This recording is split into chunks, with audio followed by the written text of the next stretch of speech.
Bismillahirrahmanirrahim. Assalamualaikum warahmatullahi wabarakatuh. Alhamdulillahirabbil alamin. Salatu wassalamu ala asrafil anbiya'i wal mursalin wa ala alihi wa sahbihi rasulillah ya ajma'in.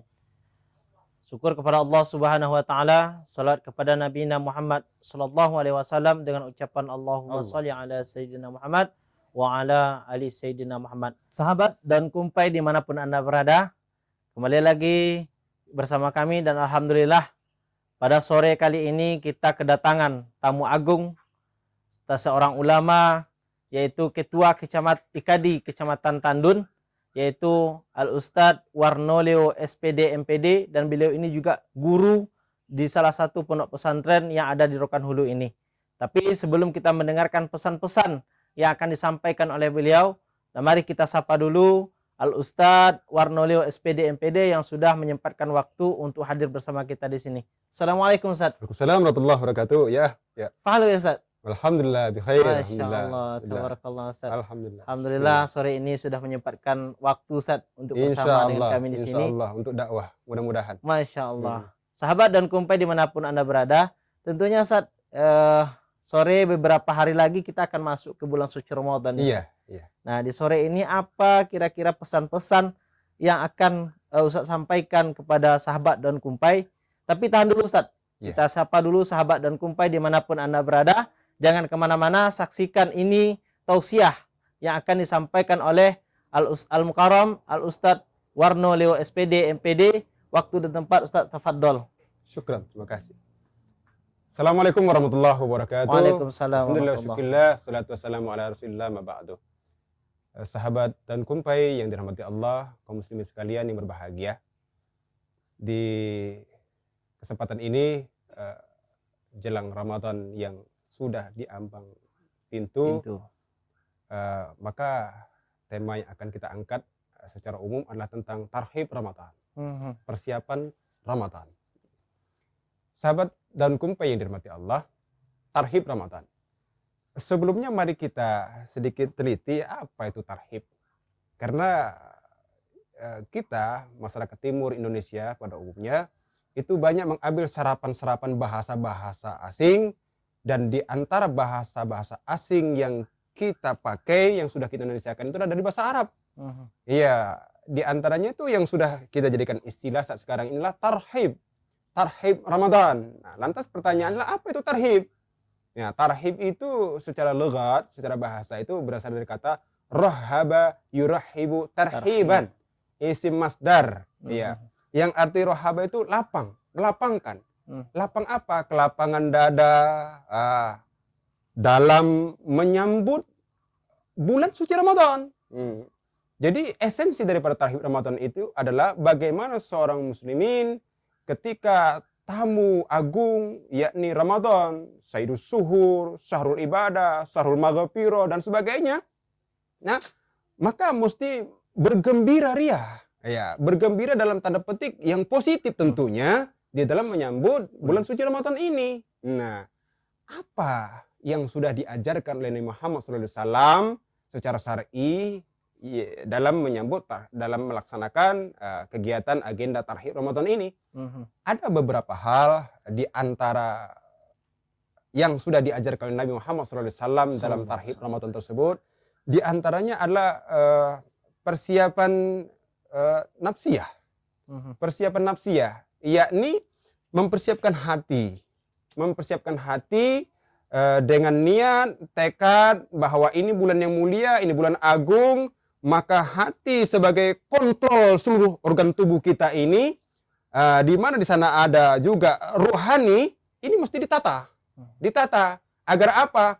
Agar seketika sudah tertata hati kita, di sana perlu kita sucikan, perlu kita bersihkan. Maka ketika sudah tertata, mensucikan dan membersihkan, maka ternyata menyambut Ramadan itu, di sana kita harus bertaubat juga, Ustaz.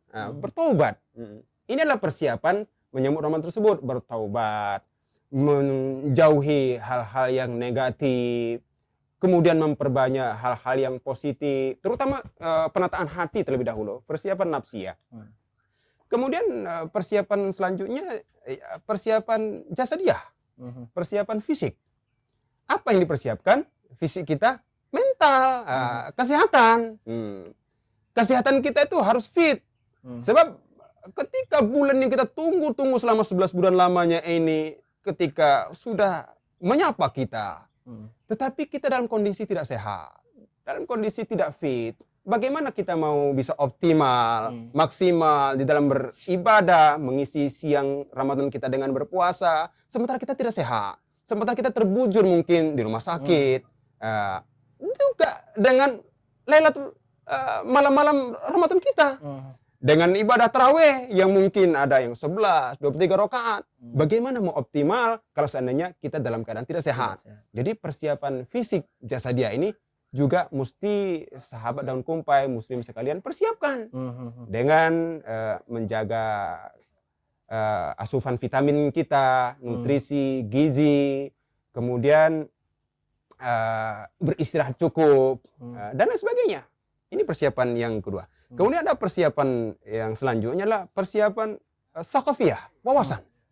Ini cukup penting agar sahabat daun kumpai perhatikan, kaum muslimin sekalian yang dirahmati Allah juga perhatikan, bahwa Ramadan merupakan bulan ibadah.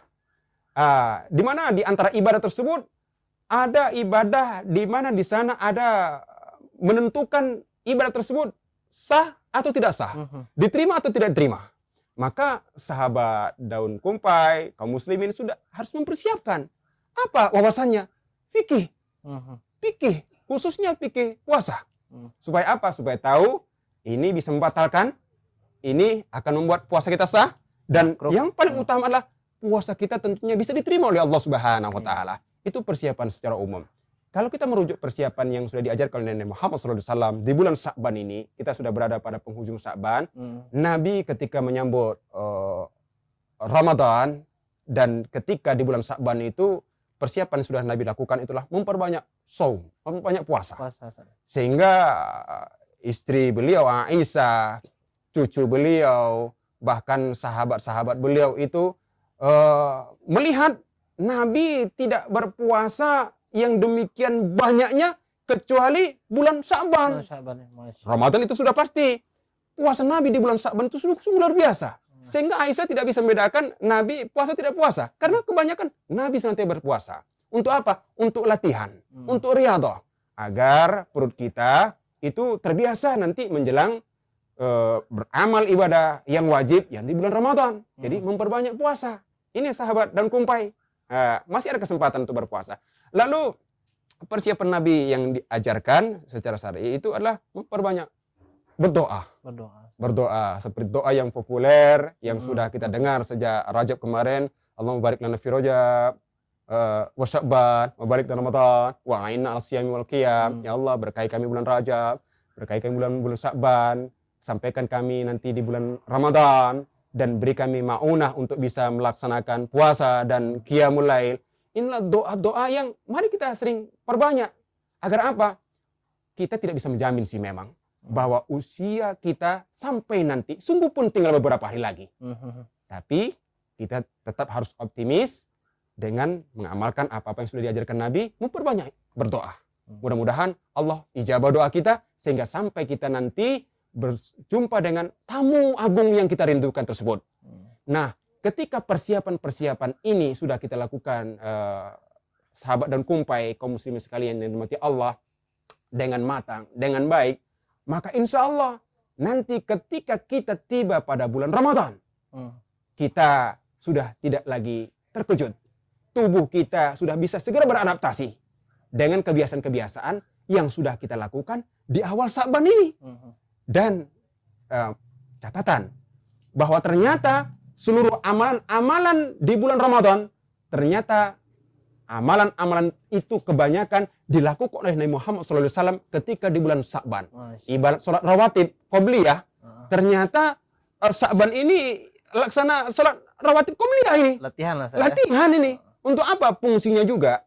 Fungsinya untuk menutupi kekurangan-kekurangan, cacat, ketika kita melaksanakan ibadah puasa Ramadan tersebut. Ditutupi kekurangan-kekurangan Ramadan kita dengan amal-amalan yang ada di bulan Sya'ban ini. Baik itu qiyamul lailnya, baik itu zakat infak sedekahnya, dan lain sebagainya. Jadi itulah kesiapan-kesiapan yang sahabat daun kumpai, kaum muslimin sekalian, mudah-mudahan bisa persiapkan. Bergembira, ya, tapi bergembira dalam tanda petik yang positif, tidak berlebih-lebihan, sehingga kita over control, lari daripada esensi makna kegembiraan yang sebenarnya yang sudah diajarkan oleh Muhammad SAW. Sepertinya begitu. Masya Ya. Allah, luar biasa Ustaz. Masya Allah. Pengajian kita sore ini tentunya sahabat daun kumpai sudah mendengar apa itu makna dari tahrim. Tarhib. Tarhib ya Ustaz. Tarhib, ya. Maaf. Ya. Tarhib ya Ustaz. Tarhib. Tarhib Ramadan. Ya. Ya, sebelum masuk ke dalam bulan suci Ramadan tentu persiapan-persiapan yang Ustaz sampaikan tadi. Namun ada pertanyaan yang mungkin juga akan mewakili dari sahabat-sahabat dan kumpai Ustaz. Iya. Terkait dengan tarhib Ramadan tadi, Ustaz menyinggung tentang melapangkan. Iya. Ya Ustaz. Nah, mungkin barangkali ada di antara masyarakat kita, Ya. saudara-saudara kita yang di luar Ustaz, karena ini tarhib Ramadan, melapangkan semua menjelang masuk bulan Ramadan, Iya. bagaimana supaya Ramadan amalan kita itu baik, sementara hati kita bisa lapang memaafkan orang lain, Iya. dan orang lain bisa kita maafkan Ustaz. Nah, maksudnya bagaimana ketika ada masalah kita dengan orang lain, nih, Iya. nah supaya amal ibadah kita baik dalam Ramadan, apa yang mesti kita lakukan sebelum Ramadan ya Ustaz? Iya, terima kasih, pertanyaannya bagus sekali. Ya baik, kembali kepada tarhib tadi, itu adalah kelapangan. Lapang dada di dalam menyambut atau menerima sesuatu yang akan kita beribadah nanti di dalamnya. Ya, memang ada satu keterangan bahwa Sya'ban itu adalah salah satu bulan di mana Nabi sunahkan untuk kita saling bermaaf-maafan. Ada dua golongan yang kata Nabi Muhammad SAW tidak diampuni dosanya. Dan Ramadan adalah, kami ulangi, bahwa Sya'ban adalah salah satu bulan di mana Allah Subhanahu wa taala menghendaki memberikan keampunan kepada hamba-hambanya yang minta ampun. Kecuali dua golongan. Yang pertama adalah orang yang mensekutukan Allah. Dan yang kedua adalah orang yang masih bermusuh-musuhan. Jadi ketika kita akan memasuki bulan Ramadan tersebut, ternyata sunnah hukumnya kita lapangkan diri kita dengan apa? Dengan kaum muslimin, jiran, sanak pemilih, tetangga, semua yang pernah kita bermuamalah, berhubungan secara interaksi sosial, yang terlebih sempat kita mungkin tidak bertegur sapa, maka segera perbaiki hubungan tersebut, minta maaf, saling memaafkan. Dan tradisi ini itu sebetulnya sudah dilakukan di beberapa tradisi, yang tradisi ini termotivasi daripada anjuran sunnah Nabi ini. Untuk apa? Bermaaf-maafan. Jadi segeralah Sya'ban ini kita saling memaafkan, lapangkan dada kita dari segala dosa sesama kita sama manusia, agar apa? Agar Ramadan nanti bisa kita beribadah dengan ibadah yang terbaik. Insyaallah demikian. Luar biasa Ustaz, atas penjelasannya. Insyaallah. Tentunya dengan penyampaian yang disampaikan oleh Al-Ustaz kita tadi, sahabat dan kumpai dimanapun Anda berada, maka tentunya Ustaz, timbul lagi pertanyaannya Ustaz. Belum puas rasanya. Silakan. Saya pribadi dan juga mungkin sahabat-sahabat kumpai ingin bertanya.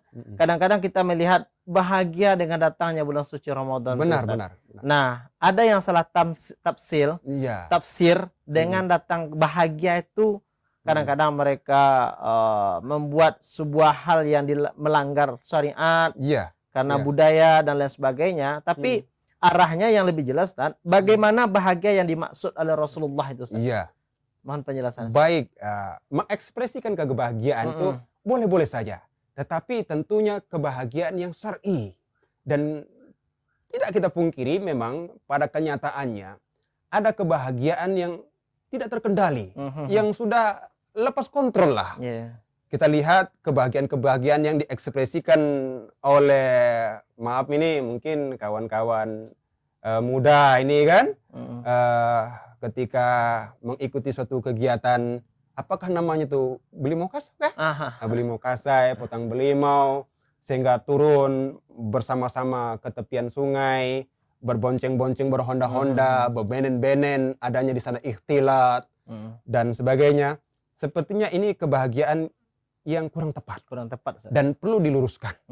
Perlu diluruskan agar tidak seperti demikian kebahagiaan yang dimaksud oleh Nabi Muhammad SAW itu. Bahagia, iya, tetapi kebahagiaan yang masih secara syar'i dibenarkan. Jadi jangan kita lumuri persiapan kesucian hati kita untuk masuki bulan Ramadan tersebut justru dengan tindakan yang melanggar syar'i, ya, yang dilarang, seperti kebahagiaan-kebahagiaan yang tadi. Ya, mudah-mudahan dengan kajian ini bisa sedikit berkontribusi untuk memahamkan kepada sahabat-sahabat di luar sana bahwa kebahagiaan sebenarnya adalah kebahagiaan siap lahir maupun batin untuk menyongsong Ramadan tersebut dalam koridor yang masih tidak melanggar syariat. Adat-adat yang sudah menganjurkan itu boleh dipakai selagi tidak bertentangan dengan syariat. Ada usul fikih demikian. Adat dipakai kalau seandainya tidak bertentangan dengan syariat. Tetapi kalau seandainya bertentangan dengan syariat, tentu kita tinggalkan. Itu kita tinggalkan. Seperti demikian lah. Luar biasa. Harus tetap terkontrol kebahagiaannya. Syukran Ustaz atas penjelasannya. Karena begitu lugas dan jelas penjelasan yang Ustaz berikan. Semoga kita semua dan sahabat Daun Kumpai juga mendengarkan hal ini, menjadikan sebuah pemahaman bagi kita menjelang bulan suci Ramadan ini. Sahabat dan Kumpai dimanapun Anda berada, tentunya begitu pentingnya saling memaafkan karena merupakan bagian dari persiapan kita untuk menyambut datangnya bulan suci Ramadan.